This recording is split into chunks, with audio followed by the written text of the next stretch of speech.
Decades on, the topic of North Korea remains a touchy subject. The world has passed judgment. The country is beyond repair. Our preconceived ideas about the Democratic People's Republic of North Korea remain firmly in place. An erratic, Orwellian regime, paranoid, schizophrenic, a place of modern-day gulags.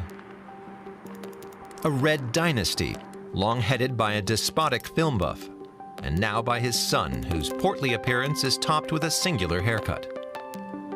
And then there's the country's nuclear arsenal, a threat that makes the self-proclaimed innocent nations of the world tremble with fear. When it comes to North Korea, why do we so often resort to cliches? In light of the difficult and often tragic situation the country's people find themselves in, hyperbole seems rather inappropriate.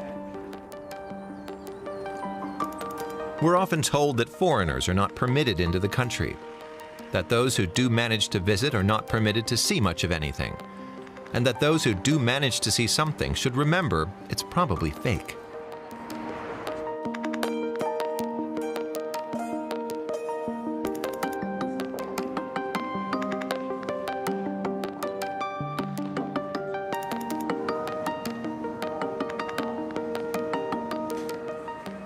Someone once insisted to us that there were no high-rises in Pyongyang. A disorienting claim, given that one of us was living on the 24th floor of a building on Kwangbok Street at the time.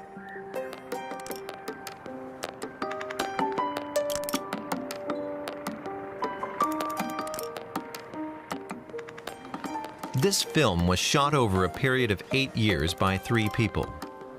One of us is a translator of Korean.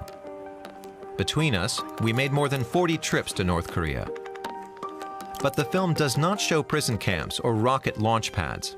That's forbidden. As are images of soldiers, construction sites, shopping malls, gambling, pictures of people who do not have enough to eat, and pictures of people who are eating. Avoiding these images is harder than it might seem.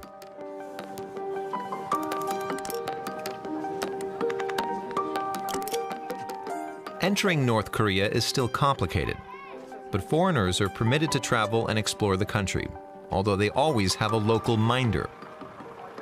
Visitors are not required to proclaim their loyalty to the state, nor do they only see what the state permits them to see. And it's a myth that you'll never hear laughter in North Korea.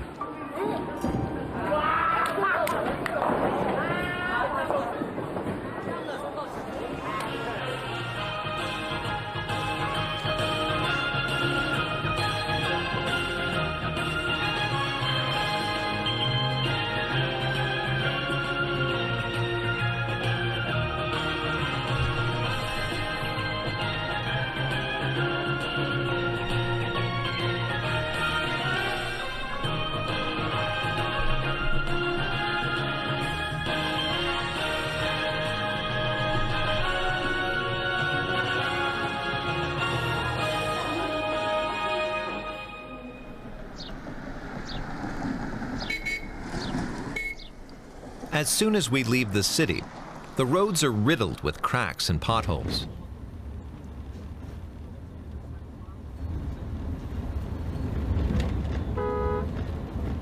The bumpy journey is hard on drivers and vehicles.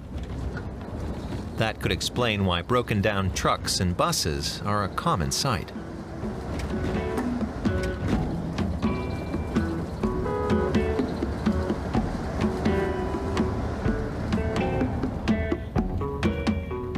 Depending on the season, the workers in the fields might be harvesting wheat, rice, or potatoes.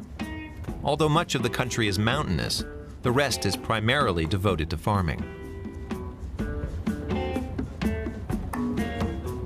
North Korea hopes to become economically self-sufficient someday.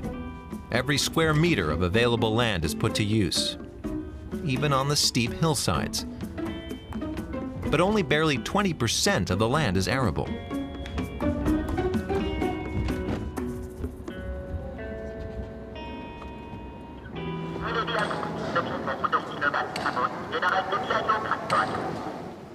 This factory was not filmed in 1920, but in 2016 using a small camera while exploring the city of Hamhung. As so often in North Korea, appearances are deceiving. This is the country's largest fertilizer factory, which Kim Il-sung honored with more than 30 visits. It's recently been modernized in a bid to increase the productivity of the country's cooperative farms.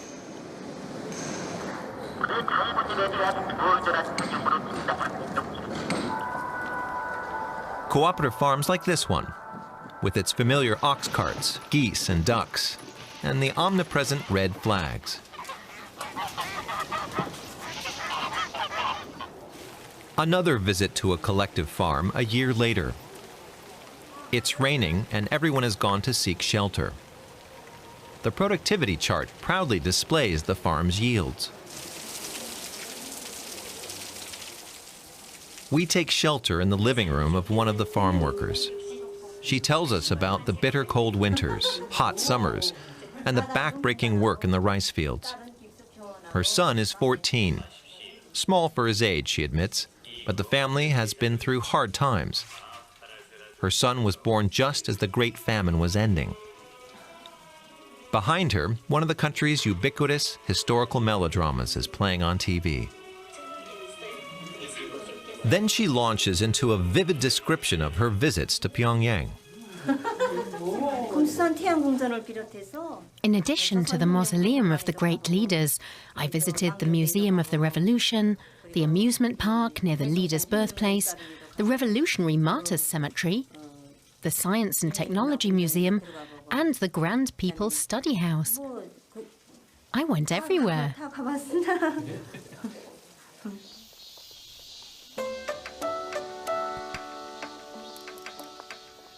Anyone from the provinces who visits the capital comes here first.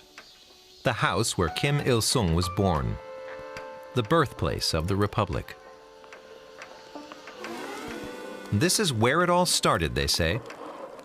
The great leader's training as a revolutionary, the resistance against the Japanese, the struggle against the evil landowners and collaborators. It's a story that's very familiar to people here. And as Kim Il-sung was the son of an ordinary peasant, he's also venerated as a role model.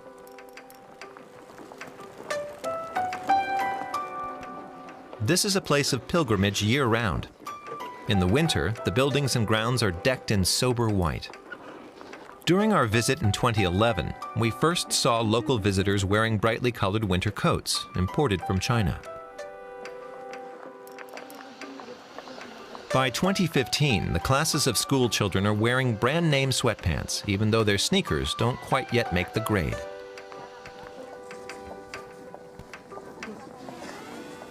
September brings the color of autumn and a pumpkin on the thatched roof. In Pyongyang, everything is bigger, more modern, more beautiful, we were told by the woman from the collective farm. The city has more of everything, more light, more shops, more food, more housing, more work, more education, more culture. Who wouldn't want to live here?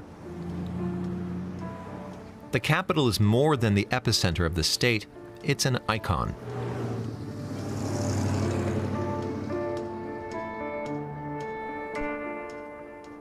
Our farmer would probably have been told that these exemplary buildings are home to exemplary citizens, scientists, soldiers, civil servants. Some of the most eminent live on the Glacinu Murray, or Future Scientists Street. For a farmer from a village without so much as a paved road, this would be an impressive sight.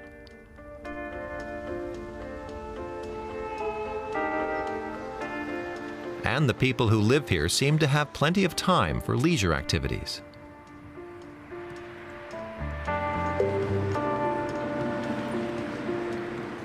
Our visitor from the collective farm couldn't help but be dazzled by these high-rises, the most famous of which looks like an atom when viewed from above.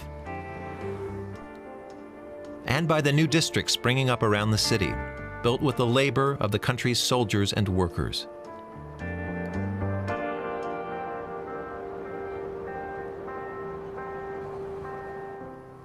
But it would be very unlikely that our visitor would ever set foot in one of these apartments, reserved for the most worthy citizens.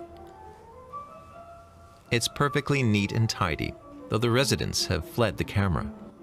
There's a computer, cell phone, books, and a sewing machine. The balcony offers a view across the city in the midst of a real estate boom. There's an abundance of color, quite the contrast to the gray that dominated here just 20 years ago. This real estate boom has given rise to a black market in Pyongyang and other large cities. When the state awards a faithful follower with a new apartment, they pass on the old one to the highest bidder. For a choice location, prices can easily top $100,000, and only a fraction of that is tax that ends up in state coffers. Karl Marx might have called this the primitive accumulation of capital. A visitor's tour might end with a trip to an amusement park or a water park. One of Kim Jong Un's priorities is building playgrounds for the people.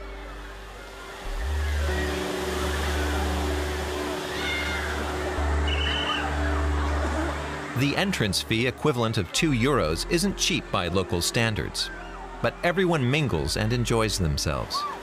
Even the adults get into the swing of things.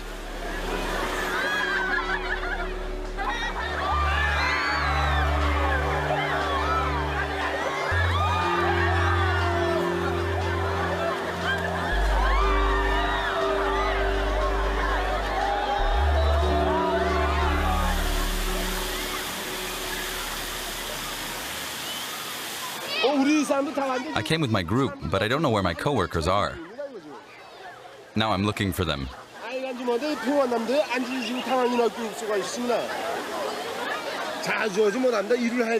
work at a large coal mine an hour away from Pyongyang. I can't come often because of my work. Today we visited the Great Leader's Mausoleum, so I stopped by here. I like to come to Pyongyang to relax. After having fun like this, work comes more easily. What are you looking at? Go play! We've never been abroad, but now we have lots of water parks, even at home in our province north of Pyongyang.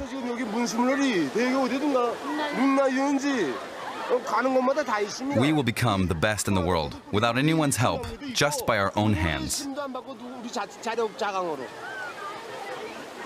Any more questions? We're the best.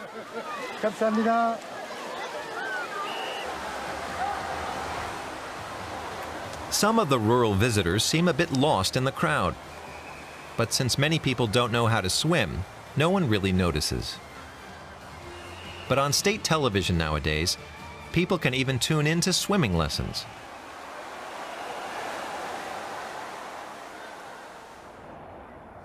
The sun is beginning to set, a good time to visit the city's main amusement park, beyond Pyongyang's Arch of Triumph. Like everywhere in North Korea, filming anything to do with the military is banned, but hard to avoid because soldiers are everywhere.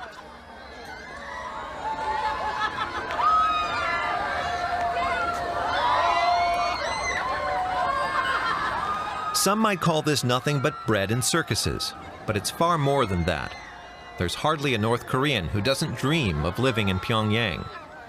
And every resident of Pyongyang is terrified of being expelled from the city for some foolish mistake, forcing them and their family to live in exile for a few years or for the rest of their lives, in a place where they'll have less of everything.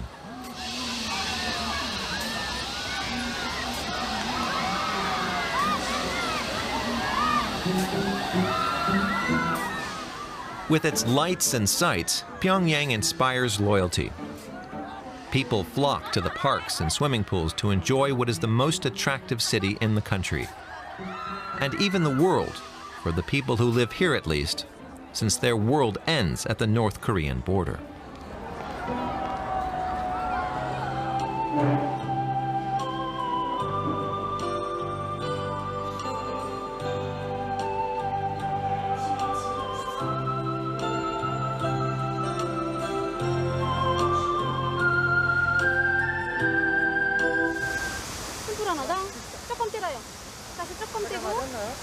사진 보러요. 여거 사진 찍자. 웃으면서. We've never witnessed a birth in North Korea, but we've seen plenty of weddings, or wedding preparations to be more precise, like this professional photo shoot where the happy couple is posing in front of Pyongyang's most iconic locations. It's monsoon season, which means 38 degrees Celsius and very humid. The bride and groom first went to the statues of the great leaders. Then we came to the flower park you see here, near the water fountains. Soldiers usually like to pose in front of military monuments, like the monument to the victorious Fatherland Liberation War. What the wedding video doesn't show are the many people who helped make this happy event possible.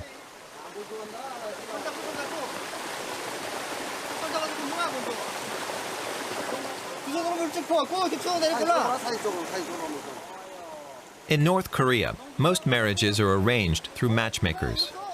It's their job to find the ideal marriage partner who will also be suitable to the families. Although marrying for love is just starting to trend, arranged marriages are still the norm. One result is that people usually marry within their own social class. For many decades, the country's elite was dominated by the revolutionary comrades of Kim Il-sung and their descendants. At the bottom of the social order were the families of people who had collaborated with Japan and their descendants. In between were some 40 subclasses who were not permitted to marry outside their rank. The end of Kim Il-sung's regime, the famine under Kim Jong Un, and the partial disintegration of both state and party that followed not only shook the country, but also its traditional social hierarchy. This helped loosen the stringent marriage rules. Today, the most desirable professions for a husband are scientist, diplomat, the military, and of course, business professionals.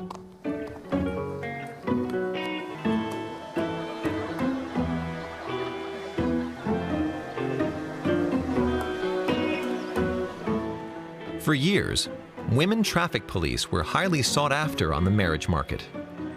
But they're seen less often now, with the installation of traffic lights.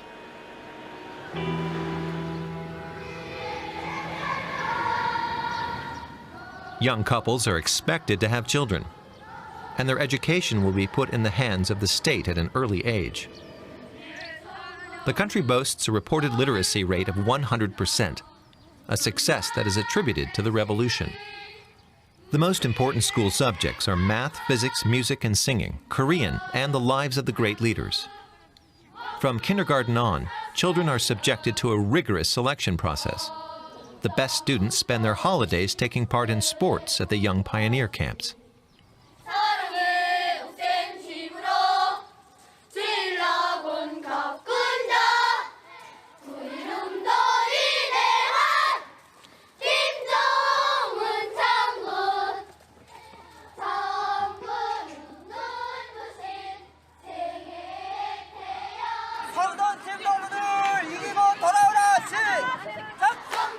When we arrive at the stadium, the competition is underway.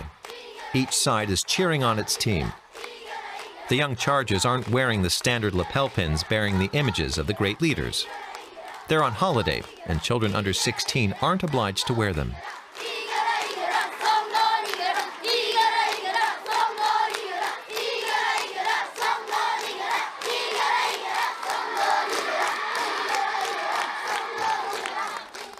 Then it's time for the tug of war.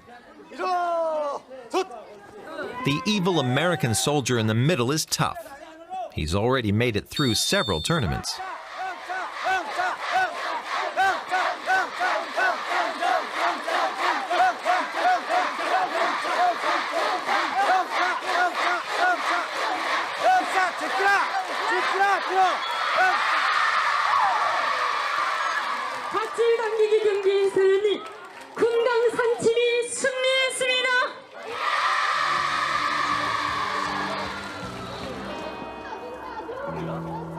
Finding a good husband, having a successful career, these topics are far more interesting to most North Koreans than the endless propaganda they're exposed to.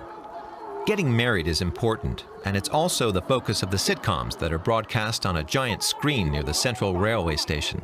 Locals stand here to watch them in the middle of December, even in a chilly minus 15 degrees Celsius.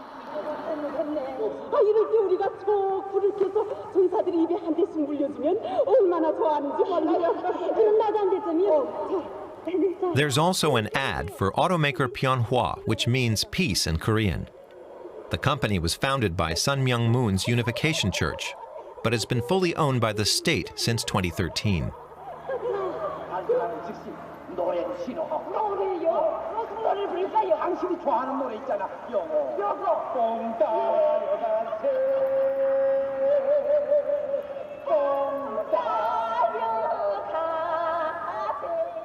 The sitcoms portray a politically correct world. The individual matters only as a part of the collective, where being a good worker is what counts.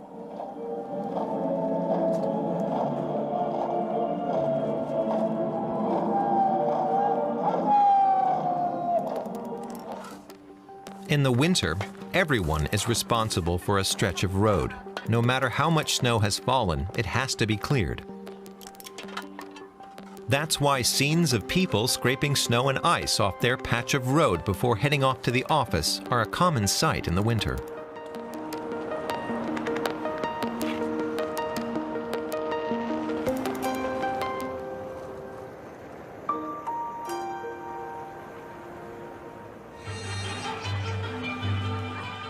For some unknown reason, we had to wait for years before our guides allowed us to film in parks.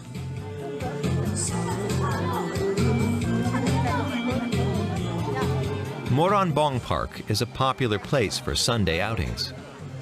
It's something like North Korea's Central Park. We wondered why permission to film here took so long. People drawing park scenes hardly seem like a state secret. Then there are also shooting ranges, dancers, and lots of picnics. On public holidays, the state sometimes distributes meat and beer.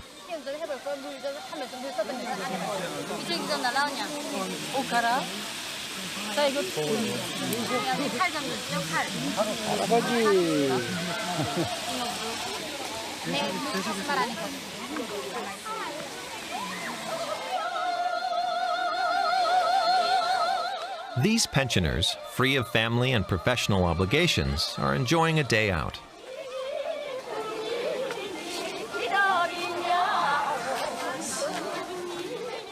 Their free style of dancing is not easily defined and has the air of a shamanic ritual.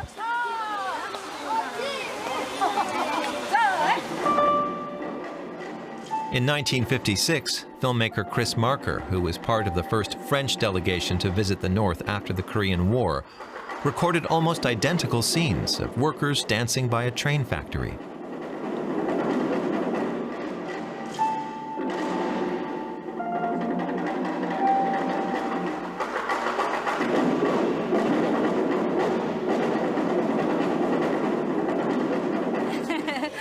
We've always danced at Moranbong Park.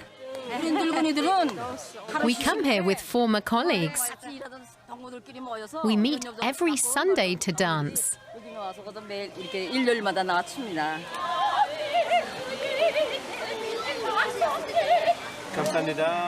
Thank you. Why don't you stay and dance with us?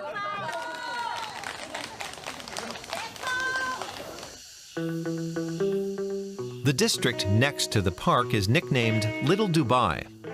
At first sight, it looks like a kind of commuter suburb, but appearances are deceiving. All sorts of things are hidden behind these tinted windows. Electronics stores, pharmacies, banquet halls, supermarkets, and a huge selection of bars and restaurants.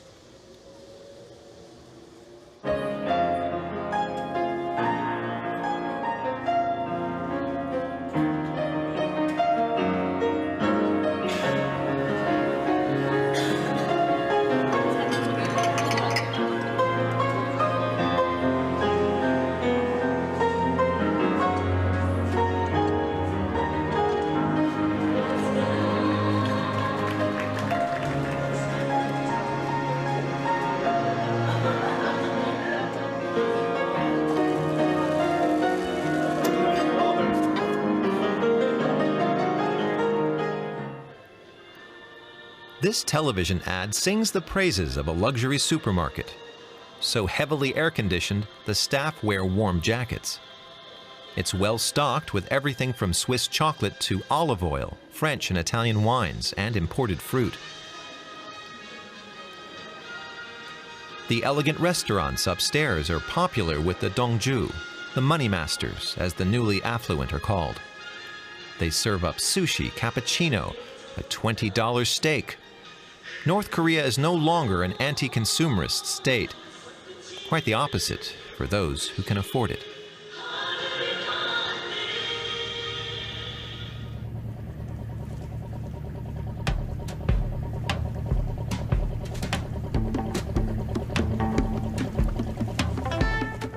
North Korea's party newspapers don't publish restaurant reviews yet, but given the number of restaurants, barbecue joints, and snack bars cropping up everywhere around the country, that's probably not too far off.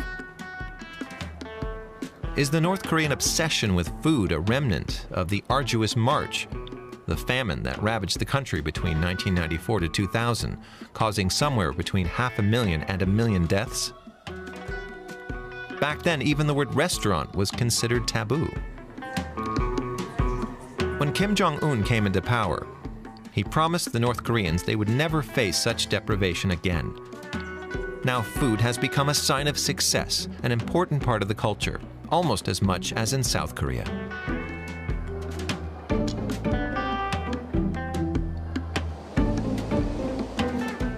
We come across a 2018 press release from the official North Korean news agency. It reads, from the 2nd to the 4th of April, the 23rd Cooking Festival took place at the Pyongyang Noodle House, marking the Day of the Sun, the birthday of President Kim Il-sung.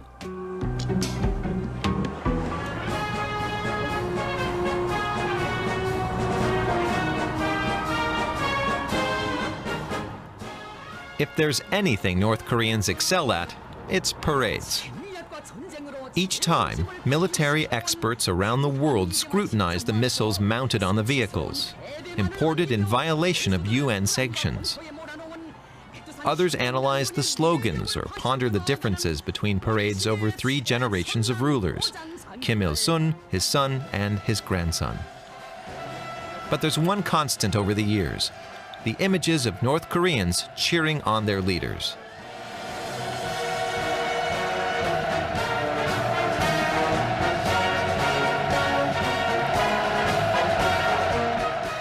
It takes weeks of practice to make these living mosaics.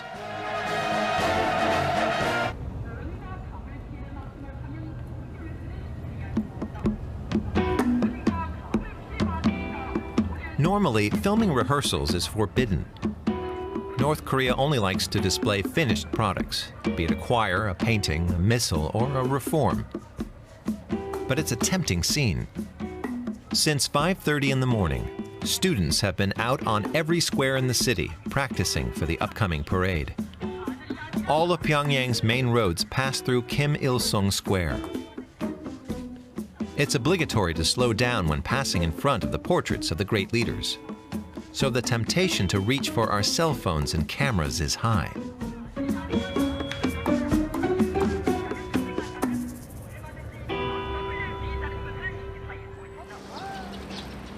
We observe the portraits as they observe us. During our first visits here, we were like many foreigners, intrigued by their omnipresence.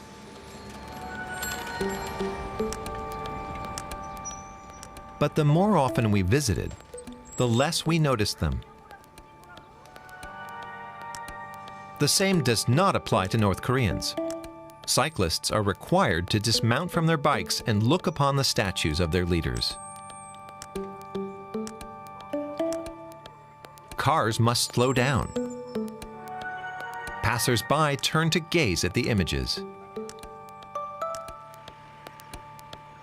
Shortly after Kim Jong-il's death, a young upper-class woman tried to explain what the leaders meant to her. "It's a bit like you with your Jesus," she said, "except for us, Jesus would also be a member of the family."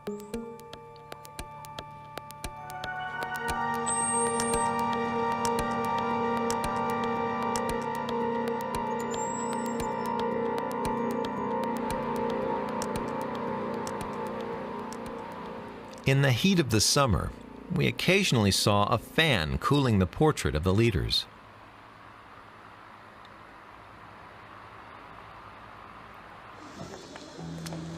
North Korean art, like this fresco near the entrance to a sports shoe factory, is designed to portray the country as the party would like to see it. It's not pure fiction, but more often more an aspiration rather than a reality.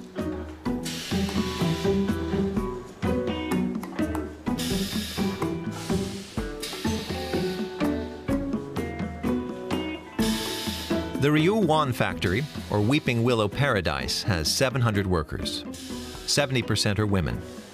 They produce 1.5 million sports shoes a year. It's assembly line work. For years, local products were conspicuous in their conformity. Now the factory is seeking to draw inspiration from foreign trends. In marketing jargon, this is what's called benchmarking.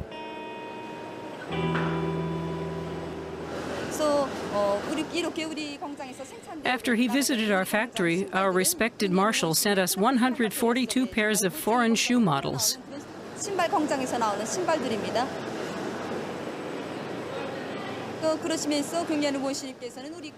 He told us to display them at the workplace, next to the ones which had been done incorrectly.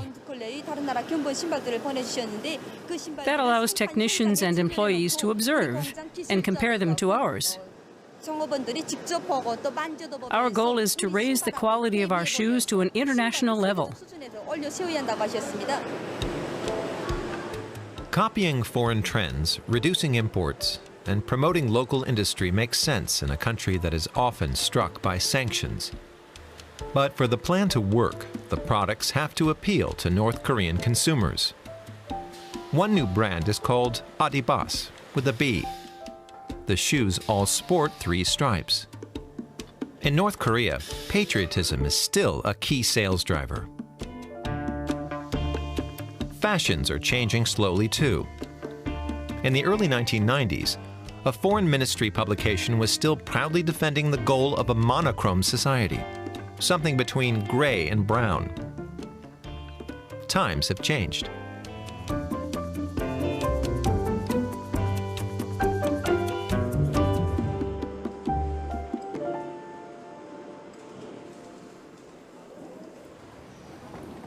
We pay a visit to a bowling alley. Bowling, popular in the 1980s, has become trendy again.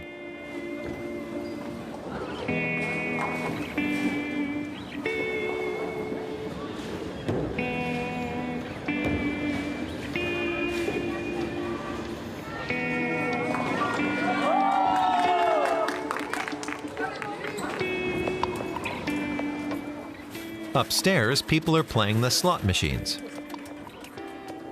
Downstairs, we get a good look at some of the latest fashions. Here, too, banners tout the party line. It reads, "Let's advance the social revolution that ensures the happiness and well-being of the masses." If it wasn't for the slogans on the walls, we could be almost anywhere in Asia.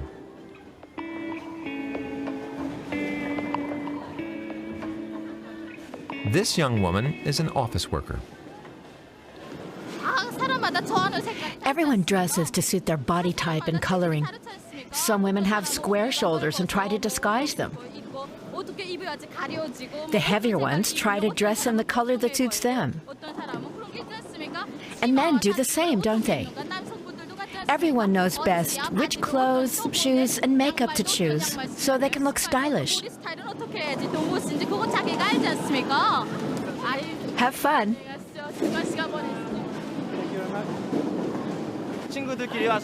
We come here with friends and colleagues to get some exercise and relax. Bowling alone is no fun. It's the atmosphere and good mood that counts.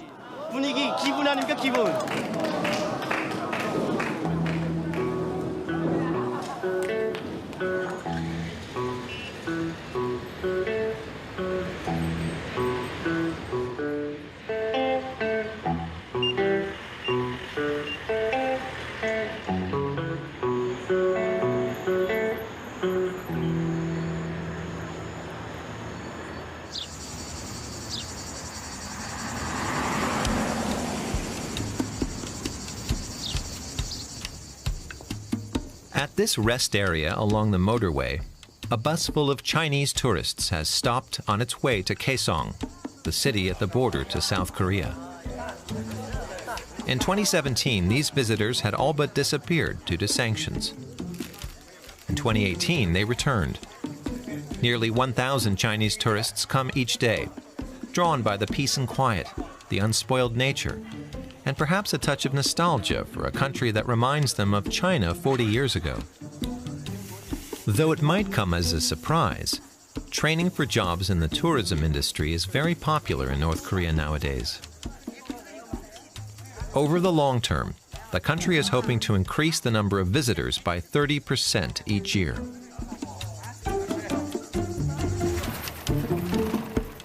In the fall, Wonsan Beach on the East Sea is deserted.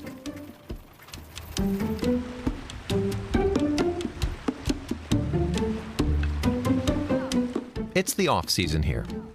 2 soldiers have the beach to themselves. This time we're allowed to film them, since they're not in uniform.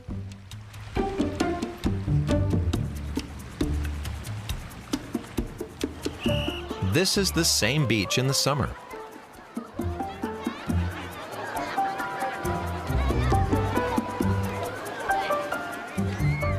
On the right, the premium beach for affluent visitors.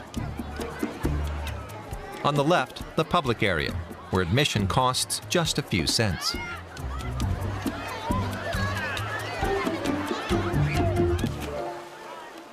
Whether it's a group of workers, a gathering of students, or entire families, everyone's enjoying themselves.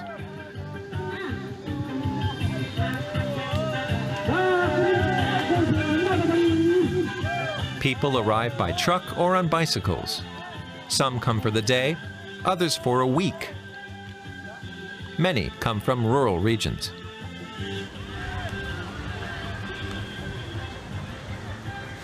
Okay, everybody, dig in.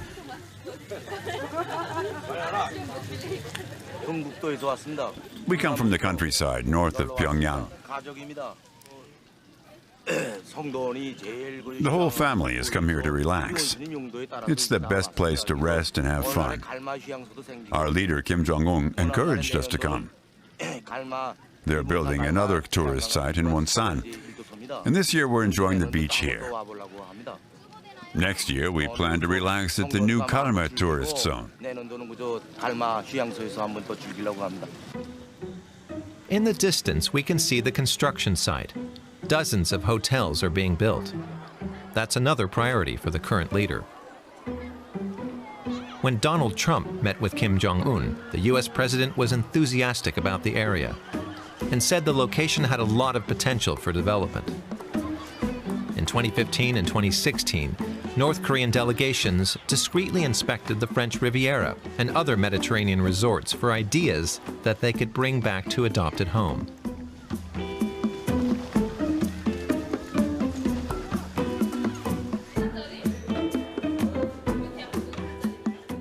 The manager of a famous local fish restaurant is pleased with what's happening. It's a great opportunity to make Wonsan known around the world. There are lots of guest houses and small hotels. Some people even camp here because the sea is very close.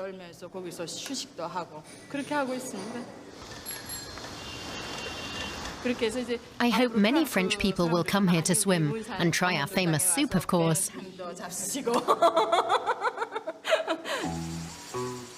Except in the mining and nuclear testing areas, there's lots of unspoiled nature here.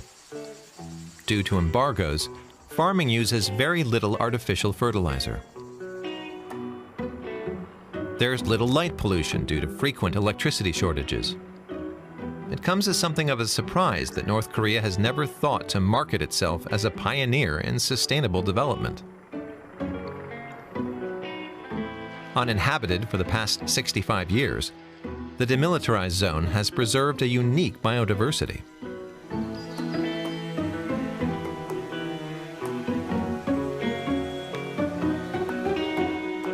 So far, Pyongyang doesn't seem inclined to take advantage of these natural assets.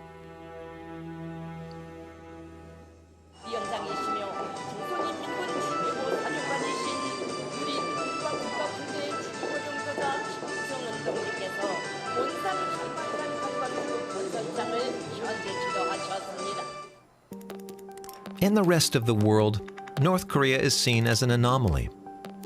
North Korea also sees itself as unique, which it certainly is. As frequent visitors, we are struck by the endless repetition of the same songs sung everywhere, at schools and on public transportation. The same slogans decorate the streets. The same films are constantly broadcast on TV. North Korea is a country under a bell jar, a country marching to its own pace. It's impenetrable, frustrating, exhausting. But its people are open, curious, and full of life. North Korea is changing rapidly. Pali-pali, or fast-fast, is a favorite phrase in both North and South Korea. North Koreans' tastes are changing, as are their hopes for the future. Perhaps one day, our image of North Korea will change too.